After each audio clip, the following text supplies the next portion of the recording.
lorsque on parle de la notion de Hardout et de Havat Israël durant cette période, la période des 3 semaines entre le 17 Tammuz et Tisha B'Av, de la nécessité d'aimer le prochain et de s'unir, on est attiré par une contradiction apparente du Talmud au sujet des causes profondes de la destruction du temple et des affres de cet exil qui dure depuis si longtemps, l'exil d'Israël. En effet, la Guémara, au recto de la page 9 dans le traité de Yoma, s'exprime d'abord ainsi.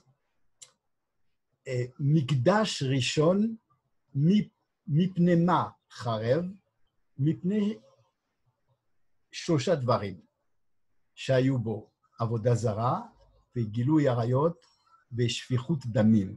La Gemara nous dit le premier Beth Amikdash, pourquoi a-t-il été détruit? À cause de 3 choses qui sont la faute de l'idolâtrie, celle de la débauche, de l'inceste et de l'adultère, et puis celle du meurtre. Et puis la Gemara va expliquer d'où elle tire que le premier Beth Amikdash a été détruit à cause de l'idolâtrie,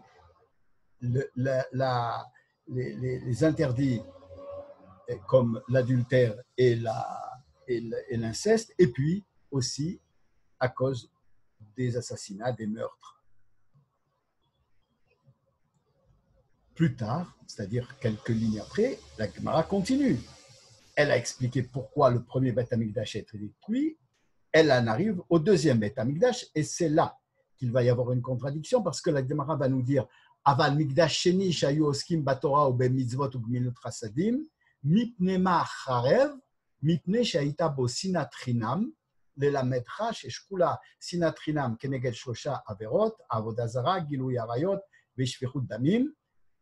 Le deuxième Beth Amikdash, pourquoi a-t-il été détruit, bien qu'il y ait eu au temps du deuxième Beth Amikdash de la Torah, de la pratique des mitzvot, de la charité, de la bonté. Pourquoi a-t-il été détruit? À cause de la haine gratuite. Ceci nous apprend que la haine gratuite est aussi grave que les 3 premières fautes qui sont l'idolâtrie, l'inceste et l'adultère et le meurtre. L'inceste et l'adultère, ça fait partie de la même famille, ce sont des fautes de débauche, et puis le meurtre. Alors, déjà une apparente contradiction qui va se confirmer quelques lignes plus tard, mais déjà maintenant, nous voyons que le meurtre n'est pas considéré comme de la haine gratuite, puisque la haine gratuite est plus grave que le meurtre, plus l'idolâtrie, plus l'inceste et l'adultère. Et deuxièmement, nous voyons de cette Gemara qu'il est écrit qu'il y avait à cette époque du deuxième temple de la Torah, des mitzvot et de la gemilut chasadim, de la bonté, de la générosité. Alors, comment nous dire que la faute a été finalement la haine gratuite, qui est la cause de la destruction du deuxième Beth Amikdash? Et plus tard, la Gemara posera ça affirmera une thèse qui vient véritablement contredire, alors cette fois-ci beaucoup plus fortement que ce que vient on l'a présenté maintenant. Quelques lignes plus tard, dans la même page, le même recto de la page 9 du traité de Yoma, Rabbi Yochanan et Rabbi Elazar de Amret Tarvayu, Rishonim shenitgala avonam nitgala kitsam, acharonim shenitgala avonam lo nitgala kitsam. Les premiers, c'est-à-dire les Juifs qui vivaient au temps du premier Beth Amikdash, qui a été détruit, on leur a dévoilé pour la raison, leur faute, la raison de la destruction, on leur a dévoilé leur faute. Et puisque on leur a dévoilé leur faute, eh bien on leur a dévoilé aussi le moment où ils devront être délivrés, c'est-à-dire que le prophète est venu et leur a dit l'exil ne durera que 70 ans. 70 ans après votre exil, vous serez délivrés et vous reviendrez en Israël. Les derniers, c'est-à-dire les Juifs qui vivaient au temps du deuxième Beth Amikdash, on ne leur a pas dévoilé leurs fautes et donc ils n'ont pas pu savoir aussi quand c'est que l'exil allait se terminer. Or, la faute des derniers, des Juifs du second Beth Amikdash, vient d'être explicitement dévoilée par la Gemara, quelques lignes plus tôt, comme on vient de le dire, c'est-à-dire la sinatrinam. Donc, nous savons la cause. Pourquoi ici il est dit que puisque la cause n'a pas été dévoilée, eh bien leur fin aussi, la fin de l'exil, le moment de la fin de l'exil n'a pas été dévoilé. Alors, avant de répondre à la question, il est bon de rappeler, en fait, et c'est essentiel, que le Rabbi a clairement dit que les causes qui ont entraîné la galoute ont été réparées. Toutes les fautes ont été réparées durant les siècles de l'exil, et donc aussi compris cette faute-là qui est la haine gratuite. Et donc, il ne reste plus maintenant à réparer la raison de l'exil, puisque ça a déjà été fait. La avoda, le travail, le service divin consiste aujourd'hui uniquement à nous préparer à la venue de Mashiach et à déjà vivre dans l'ambiance de la venue de Mashiach. C'est-à-dire ce qui nous reste à faire à ce sujet-là, c'est de vivre dès aujourd'hui dans l'ambiance d'amour et d'unité qui régnera après la venue du Mashiach, c'est-à-dire de nous délivrer dès à présent de ce qui nous sépare de cette merveilleuse atmosphère qui régnera lors de la Géoula. Et pour cela, il est important de comprendre ce qui s'est passé. Donc, revenons au texte, revenons à notre contradiction. On nous dit que la cause de la galoute est la haine gratuite, puis on nous dit que nous pourrions savoir quand être libérés, nous ne pourrions pas savoir quand être libérés, puisque on ne connaît pas notre faute. Alors, pour répondre et résoudre cette apparente contradiction, il est bon de comprendre ce que le texte pourrait nous faire entendre par la notion de haine gratuite et particulièrement par la notion de gratuite. Et pour cela, il est bon de faire appel à un autre texte, cette fois au traité de Gittin, à la page 52, au recto aussi de la page. Le texte va nous dire Amar Rabbi Yochanan, Maï dirtiv ashre adam mefachet tamid umakshe libo yipol bera'a, akamtsa ou bar kamtsa charuv Yerushalayim. C'est la fameuse histoire de Kamtsa et bar Kamtsa, qui est la cause immédiate et la cause profonde aussi de la destruction du temple. Histoire triste qui nous éclaire sur la notion de, justement, de haine gratuite et plus particulièrement de ce que les sages semblent vouloir dire par le mot gratuite. Gratuite, dans l'histoire, cela signifie sans raison. C'est ce que l'on pourrait appeler de nos jours de la haine due à une méprise, à un malentendu, à un quiproquo. Alors l'histoire, pour ceux qui... pour la rappeler brièvement, et il est à Jérusalem un homme extrêmement riche, un maître de séance très riche, qui, pour une raison qui n'est pas dévoilée ouvertement dans la Gemara ici, mais certains Mefarshim diront que c'était le mariage de sa fille, d'autres diront que c'était une réunion pour d'autres raisons, peu importe, il va préparer une immense réception pour tout le gratin de Jérusalem. Alors tout le monde viendra, tous les sages, tous les notables, tous les riches, et puis une foison d'amis et de proches de ce maître de séance qui est extrêmement riche. Et tout le monde va venir et il va distribuer des invitations par l'intermédiaire de son serviteur. Alors, il a un ami intime qui s'appelle Kamsa. Aval, il a aussi quelqu'un qu'il n'aime pas. Ils ne s'aiment pas tous les deux et cet homme s'appelle Bar Kamsa. Et donc l'émissaire, le serviteur qui va distribuer les cartons d'invitation, va se tromper. Et au lieu d'aller chez Kamsa, il va chez Bar Kamsa. Ce qui fait que le jour de la réception, on va retrouver Bar Kamsa à la table d'honneur qui s'assoit.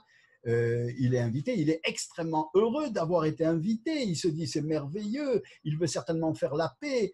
C'est fantastique. Nous sommes dans une période très triste de l'histoire où il y a destruction, l'invasion des Romains, etc. Et nous sommes là. Il faut s'unir. Et voilà qu'il certainement a fait Teshuvah, a eu un sentiment de vouloir retourner vers un comportement plus amical, et il m'invite, il en est très heureux.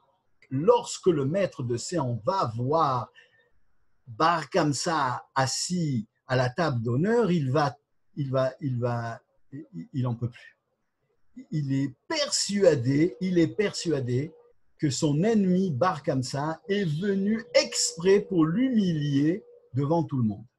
Il se dit, il n'a pas été invité, il est quand même venu, c'est pour me ridiculiser, pour m'humilier devant le public.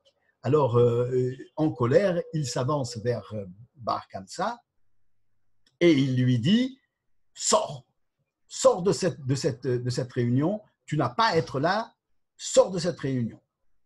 Et Bar Kamsa est attiré par ce qui se passe, il est complètement bouleversé, il ne comprend pas, lui qui pensait que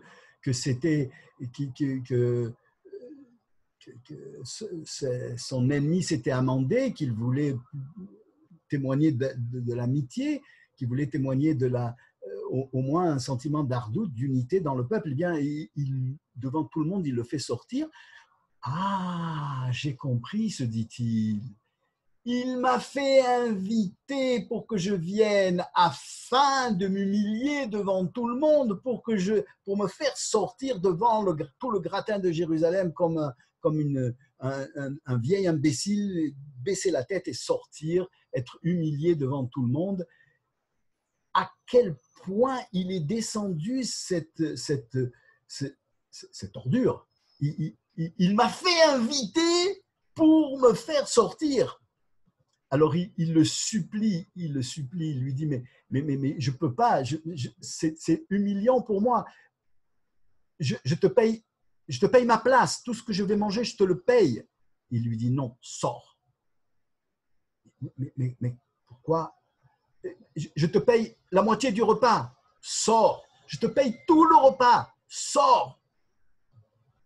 Et il est sorti et il a promis que puisqu'il a été humilié, qu'aucun des personnages présents, aucun des sages, aucun de ce gratin d'Israël qui étaient là tous présents devant et qui ont vu la scène, aucun n'a réagi pour le défendre, eh bien, il confondra Israël. Il est allé chez les Romains et il a expliqué, on ne va pas rentrer dans les détails, mais il a provoqué chez les Romains une colère contre le peuple juif, et c'est à cause de cette colère-là que les Romains vont détruire le Beth Amikdash. Donc le Beth Amikdash a été détruit finalement sur un quiproquo. Il suffisait que Bar Kamsa dise au maître de la réception, mais j'ai été invité, voilà mon carton d'invitation. Alors le maître aurait vu le carton d'invitation et aurait dit, oh, il a été invité, ouais, c'est une erreur, il a écrit comme ça et il croyait que c'était Bar comme ça, c'est une erreur, mon serviteur a fait une erreur, pardonnez-moi, mais il ne l'a pas fait parce qu'il était persuadé, il était sûr que Bar Kamsa était venu pour l'humilier. Donc, ce n'était pas la peine de lui demander le carton d'invitation. Il était sûr qu'il n'a pas reçu de carton d'invitation. C'était évident qu'il est venu pour l'humilier. Quant à Bar Kamsa, à Bar Kamsa, il aurait pu lui dire, mais j'ai reçu le carton d'invitation. Alors, pourquoi tu me fais sortir? Et l'autre lui aurait répondu, mais moi, je ne t'ai pas envoyé de carton d'invitation. Je ne t'ai pas envoyé de carton d'invitation parce que j'ai invité Kamsa et Parban Kamsa. Alors, il aurait compris qu'il y a eu un quiproquo et l'affaire se serait arrangée. Mais les deux étaient persuadés. Le maître de séance était persuadé que Bar Kamsa est venu uniquement pour l'humilier, mais c'est évident qu'il n'a pas reçu l'invitation. Il est venu pour l'humilier et Bar Kamsa est persuadé que le maître de séance lui a envoyé un carton d'invitation pour qu'il vienne uniquement afin de l'humilier. C'est-à-dire les deux sont persuadés de quelque chose qui n'a pas eu lieu d'être, qui n'a pas été. Donc c'est vraiment un quiproquo, un malentendu, une mésentente qui a provoqué la destruction du temple. Et c'est là l'explication du mot gratuite, sans raison, sans raison. Uniquement parce que ce qui nous empêche d'être libérés, et la leçon que nous apprend ce texte finalement, c'est que leur faute n'a pas été dévoilée. La haine gratuite, elle est gratuite. Et parce que gratuite, elle n'est pas dévoilée. Parce que chacun, jusqu'à présent, et peut-être même jusqu'à aujourd'hui, si ce n'est que dans le Olam Haba, ils ont dû comprendre, Bar Kamsa est le maître de séance, ce qui s'était passé. Mais jusqu'au dernier jour de leur vie, ils étaient persuadés que c'était la faute de l'autre, que la destruction du temple était due aux yeux du maître de séance à Bar Kamsa et aux yeux de Bar Kamsa à cause du maître de séance. Donc, leur faute n'a pas été dévoilée. Elle ne peut pas être dévoilée du moment que c'est un malentendu et que chacun est persuadé que s'il souffre, c'est à cause de l'autre. Si je souffre, c'est à cause de ma femme, c'est à cause de mes enfants, c'est à cause de mon patron, c'est à cause de ceci, de cela. C'est jamais à cause de moi. Et donc, puisque la faute n'a pas été dévoilée, eh bien, elle ne pourra jamais être réparée. Dans ce sens que finalement, on restera toujours dans le malentendu tant qu'on n'est pas sorti de cette galoute dont la définition est de penser que la faute, si j'ai une blessure, si j'ai une épine à l'intérieur de ma chair et que quelqu'un me touche l'épine, je vais souffrir, je vais crier de douleur et je vais me dire, c'est lui qui m'a fait mal. Tant que je n'ai pas été libéré de ce phénomène, de ce mouvement qui tend à dire, c'est l'autre qui m'a fait mal, au lieu de dire, c'est l'épine que je me suis enfoncée qui me fait souffrir lorsqu'on me touche, eh bien, je resterai en galoute pratique et en galoute clavique. Si aujourd'hui, c'est vrai que les affres de l'exil et toute l'amitié, l'amour, l'unité qui a été dégagée, déployée par des millions de Juifs durant ces siècles d'exil ont réparé la raison de la faute.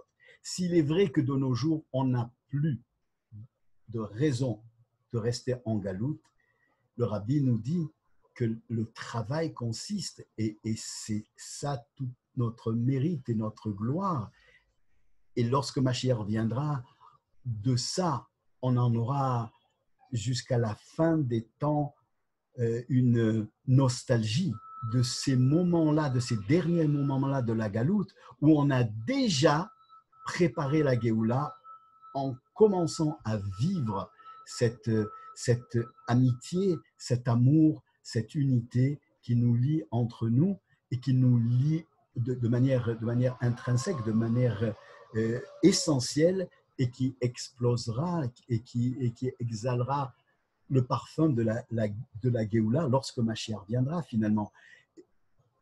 Se libérer dès aujourd'hui de ce qui nous empêche de vivre cette atmosphère de Géoula, et en premier de cette gratuité qu'est la mésentente et qui vient du fait que je suis persuadé que ce qui m'arrive, c'est à cause de l'autre, au lieu de voir en moi mes blessures et voir en l'autre aussi ces blessures qui l'ont poussé à se conduire de telle manière, et moi aller vers lui, lui aller vers moi.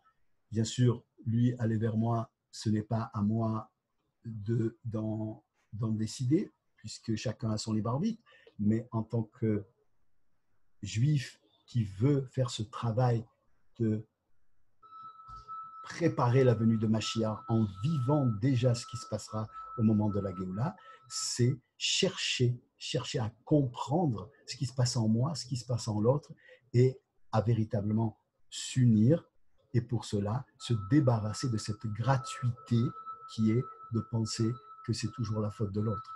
Be'ezrat Hashem, qu'on ait le mérite dès maintenant de pouvoir vivre cette chose-là, donc, dont je vous disais qu'on en aura de la nostalgie après la venue de Mashiach, que déjà du temps de la galoute, à la fin de cette galoute, on avait déjà commencé à vivre cette époque d'union d'Avat Israël et d'unité qu'on vivra dès que le Mashiach viendra très, très, très rapidement, que ce soit le plus rapidement, le plus concrètement possible pour que tout le peuple d'Israël, tous unis, et certainement les goïms avec autour de nous, puissent crier d'un cœur entier devant le Mashiach, Yehi Adonenu, Moreinu Verabenu, Melech HaMashiach, Leolam Vaed. Et déjà, voilà, on le crie déjà maintenant, avant l'arrivée de Mashiach. Vive notre maître, notre roi, notre Mashiach, à jamais. Amen.